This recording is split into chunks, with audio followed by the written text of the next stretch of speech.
ইউরোপের শিল্প সমৃদ্ধ দেশ ইতালিতে প্রায় 2.5 লাখের বেশি বাংলাদেশির বসবাস। দেশটির কেন্দ্রীয় ব্যাংকের তথ্য মতে টানা পঞ্চমবারের মতো ইতালি প্রবাসী বাংলাদেশিরা দেশটিতে বসবাসরত অন্যান্য দেশের প্রবাসীদের তুলনায় সর্বোচ্চ অঙ্কের রেমিটেন্স দেশে পাঠিয়েছেন। নিয়ম অনুযায়ী একজন ইতালি প্রবাসী তার পরিবারের কাছে সপ্তাহে সর্বোচ্চ 1000 ইউরো পাঠাতে পারেন। তবে সীমা অতিক্রম করায় নজরে আসে ফিন্যান্স পুলিশের। এরপরেই হাজার হাজার বাংলাদেশি জরিমানার চিঠি পান। এতে আতঙ্ক দেখা দিয়েছে বাংলাদেশি কমিউনিটিতে। আমরা যারা একাধিকবার বিভিন্ন এজেন্সি থেকে বিভিন্নভাবে টাকা পাঠিয়েছি তাদের সকলের কাছে চিঠি এসেছে।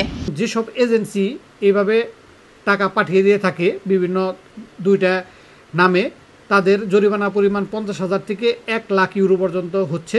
পরিবারের প্রয়োজনের জন্য আমরা টাকা পাঠাই, ইতালির আইন ভঙ্গ করে অতিরিক্ত টাকা পাঠানো উচিত না। অতিরিক্ত অর্থ পাঠিয়ে এখন গুনতে হচ্ছে 1000 থেকে 50,000 ইউরো পর্যন্ত জরিমানা। যেসব মানি সেন্ডিং এজেন্সি এ ধরনের অবৈধ অর্থ প্রেরণ করতে সহযোগিতা করেছে তাদেরকেও জরিমানা করা হচ্ছে 50,000 ইউরো থেকে 2 লাখ ইউরো পর্যন্ত, যা বাংলা টাকায় কোটি টাকারও বেশি। আগামীতে সতর্কতার সঙ্গে আইন মেনে রেমিটেন্সের অর্থ ব্যাংকিং সিস্টেমে দেশে পাঠানো উচিত বলে মনে করেন সচেতন কমিউনিটি ব্যক্তিরা। সময় সংবাদ, ইতালি।